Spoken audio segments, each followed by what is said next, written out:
Maligayang pagbabalik sa JJ Tagalog Movie Recap. Ngayon ay ikakwento ko sa inyo ang isang Korean comedy at romance na pelikula. Sa taong 2014 na pinamagatang Slow Video. Sit back and enjoy the show. Ang pelikula ay nagsimula sa isang CCTV control center, kung saan may dalawang babaeng nag-uusap tungkol sa bagong katrabaho. Nakasuot siya ng sunglasses kahit nasa loob kaya napagkamalang weirdo. Bigla nilang napansin ang dalawang magnanakaw habang tumatakas. Inabisuhan ng kanilang boss at mabilis na tinawagan ang mga pulis. Lahat na nang nasa OPC na iminanmanan ang magnanakaw sa pamamagitan ng CCTV camera sa lugar. Gayunpaman, natakasan sila nito. Nang sila ay nagsimula ng mawala ng pag-asa. Ang bagong empleyado ay pinakita ang clip ng video ng mga magnanakaw habang nagdatago sa isang iskinita. Nang dahil sa kanyang tulong, ang mga nasabing magnanakaw ay agad na nahuli. Ang pangalan ng bagong empleyado ay Yu Jangbo. Meron siyang pambihirang kondisyon kung saan lahat ng nakikita niya ay in slow motion. Gamit ang kanyang kondisyon, nagawa niyang makita kung saan dumaan ang mga magnanakaw.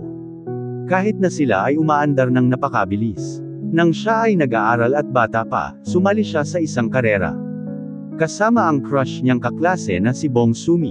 Doon nagsimula ang kanyang kondisyon nang makita niyang gumagalaw ng sobrang bagal ang lahat ng bagay. Dinala siya ng kanyang mga magulang niya kay Dr. Shock. Sinuori siya at Nardiscuber na meron siyang dynamic visual acuity. Isang pambihirang kondisyon kung saan bumabagal ang nakikita ng pag-alaw sa paligid na hindi nakikita ng isang ordinaryong tao.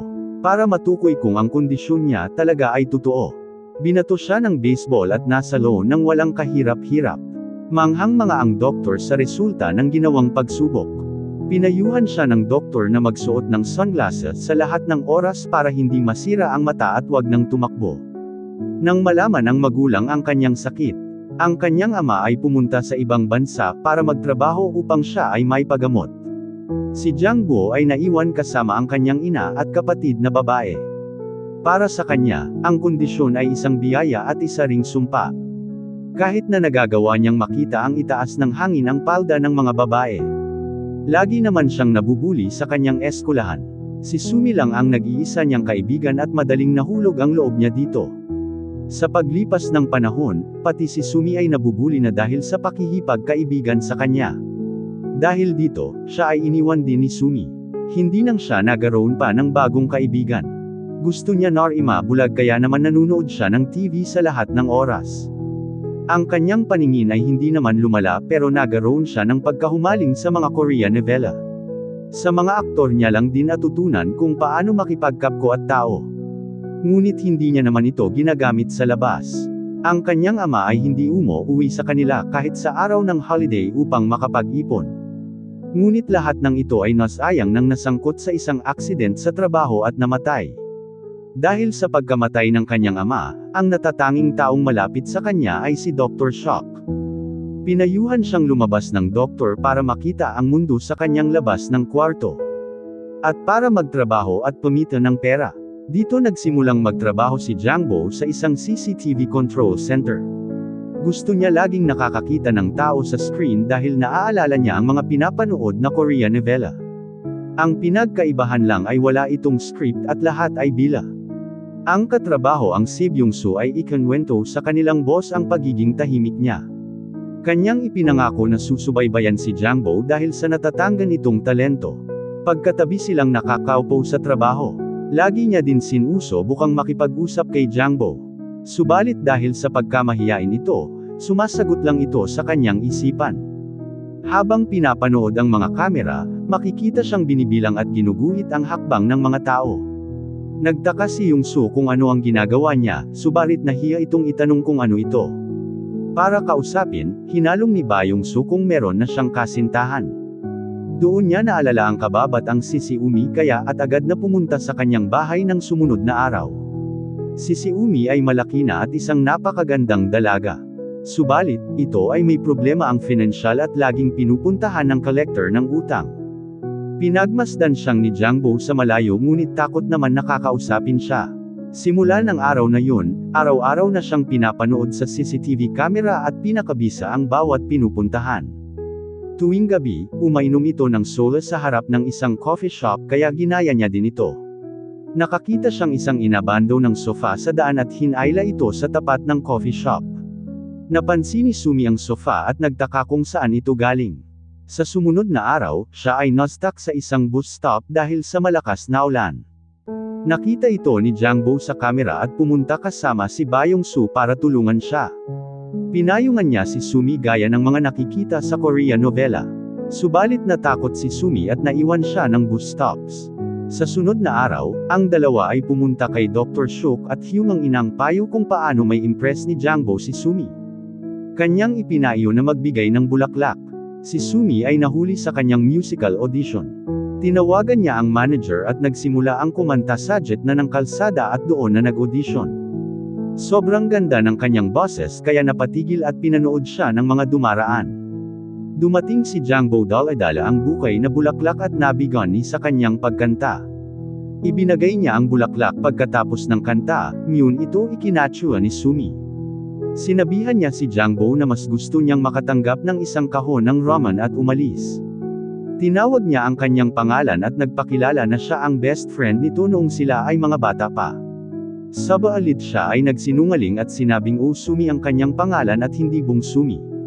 Kanyang inakala na mali ang babaeng sinusundan pero hindi napigil ang mahulog ang loob niya rito. Sa sumunod na araw, sila ay nagkasalubong at pinabitbit ang dala-dala ang grocery kaya Jangbo. Bago umalis, tinanong ni Sumi kung bakit niya hinahanap si Bong-sumi. Agad siyang sinagot na ito ay kanyang nagustuhan nung sila ay magkaklase pa. Habang nasa trabaho, nakita niyang may natanggap na tawag si Sumi. Ang nasa kabilang linya ay ang manager sa audition at siya natanggap sa musical play. Napatalon at napasayaw siya sa jitan ng kalsada habang pinapanood ni Jangbo sa screen. Umunta si Sumi sa isang restaurant para magdiwang. Napansin niyang pinapanood siya ni Jangbo at niyayang pumasok. Habang sila ay nag-uusap, pinakita niya ang musical script at prinaktis ang kanyang linya. Pinuri siya ni Jangbo sa kanyang galing. Pinakita rin ni Jangbo ang kanyang natatanging talento sa pagbasa sa numerong nakasulat sa kutsara. Habang ito ay hinahaji sa kanya, lahat ng tao sa restaurant ay namangha sa kakaibang talento ni Jangbo. Sa sumunod na araw, pumunta si Jangbo sa lugar kung saan nakatira si Sumi. Habang binibilang ang kanyang mga hakbang, nakita ni Byung-soo ang mga iginuhit ni Jangbo. At na-realize na kinakabisa nito ang bawat daan sa lugar. Habang pawi, napansin niyang naghihintay sa kanya si Jangbo. Sabay silang naglakad pauwi at nag-uusap sa mga bagay-bagay. Tinanong ni Sumi kung ano ang kanyang trabaho. At nalamang nagyatrabaho ito sa isang CCTV control center. Umupo silang pareho sa tapat ng coffee shop at binunyag na meron siyang gusto sa may-ari ng kapihan. Labis na nagselo si Jangbo habang tinitignan ng masama ang lalaki sa loob. Nagpasya siyang ipasyal si Sumi para ito ay ma-impress sa kanya. Tinanong ang mga katrabaho kung meron silang sasakyan umaasang ipapahiram ito sa kanya. Subalit ni isa sa kanila'y wala. Habang papauwi, nilapitan siya ng tag-apang yulekta ng kanyang utang. Sinimulan siyang sigawan ito at nagbantang sasaktan kung hindi magbabayad. Dumating si Jangbo at Byung-soo sa tamang oras at niligtas si Sumi. Pagkabalik ni Jangbo sa trabaho, sumigaw sa isang kamera si Sumi at nagpasalamat. Pagkatapos nito, silang dalawa ay nagkita sa isang parke at nag-uusap ng matagal. Tinanong ni Jangbo kung bakit niya gusto ang magkaroon ng sasakyan. Kung saan isinagot ni Sumi ang kagustuhan makapunta sa dagat. Dahil sa walang mahanap na sasakyan. Nakipagkaibigan si Jangbo sa isang bus driver sa pamamagitan ng pagsama dito araw-araw. Matagal niya nang pinapanood ang driver habang mag-isang naglalaro ng baseball tuwing gabi. Sinamahan siya ni Jangbo sa paglalaro at humungin ng isang pabor. Kinabukasan, ang bus driver kasama si Byung-soo at Jangbo ay nagpasang dalihin si Sumi sa dagat. Nakita ni Sumi ang ginagawang pagsisikap ni Jangbo kaya naman nagsimulang mahulog ang loob sa kaibigan. Subalit ang kanilang sinasakyang bus ay pinahinto ng isang border police at hindi pinayagang makapasok. Ang galit na si Sumi ay inaway ang polis habang si Byung-soo ay sinusubukan siyang pakalmayin. Walang saysayang kanilang biyahe sa halip pinauwi at hindi man lang nakapunta sa dagat. Sinabi ng kanyang boss ang lumulobong kaso ng mga babaeng kinikidnap sa kanilang bayan. Iniling nito na baging alerto sa lahat ng oras. Napansin ni Jangbo ang biglang pagkawala ni Sumi sa kanyang screen. Sa pag-aalala, napatakbo si Jangbo sa lugar. Doon niya na lamang niloloko lang siya ni Sumi para tignan kung pupuntahan siya nito. Tinanggal ni Sumi ang kanyang sunglasses, nakita ang kanyang mata sa unang pagkakataon at naghalikan. Hinatid ni Jangbo pa uwi si Sumi at inibitahan siyang pumasok. Ngunit nasira ang kanilang mga plano nang makita ang collector sa loob. Pinagtatapon nila ang gamit ni Sumi at nagbanta ang hindi maibabalik ang pera.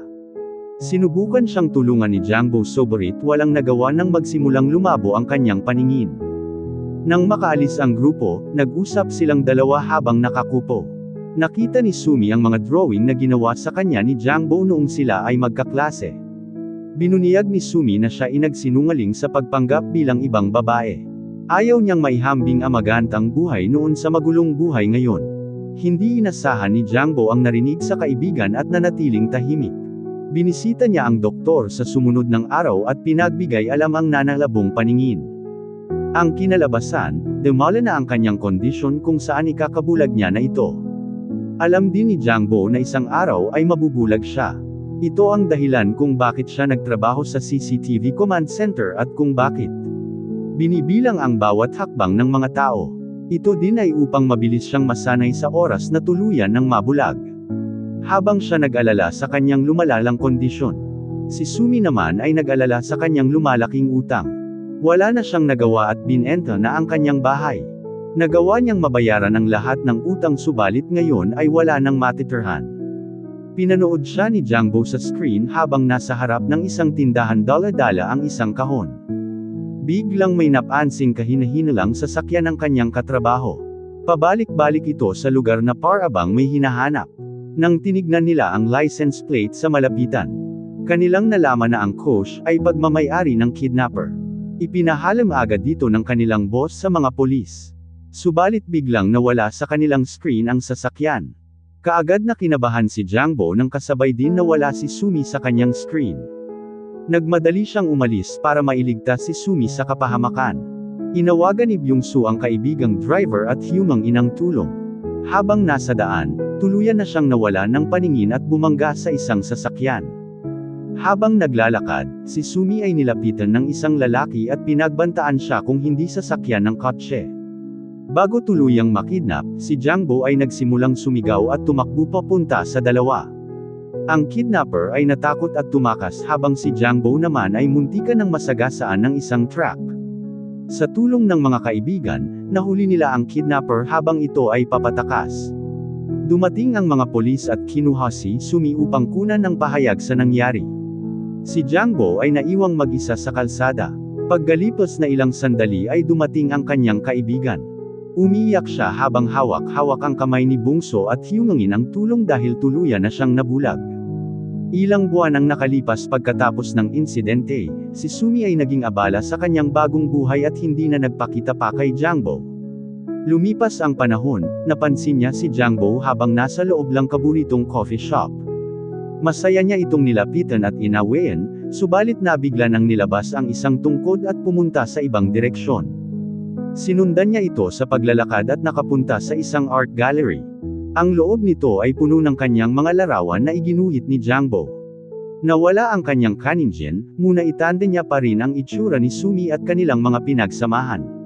Sa sumunod na araw, sinundan niya si Jangbo, pero ngayon ay tinanong siya ng bulag na kaibigan kung saan niya gustong pumunta. Kanyang na-realize na naamoy siya ni Jangbo at doon nagtapos ang kwento. Maraming salamat sa inyong panunod. Please like and subscribe.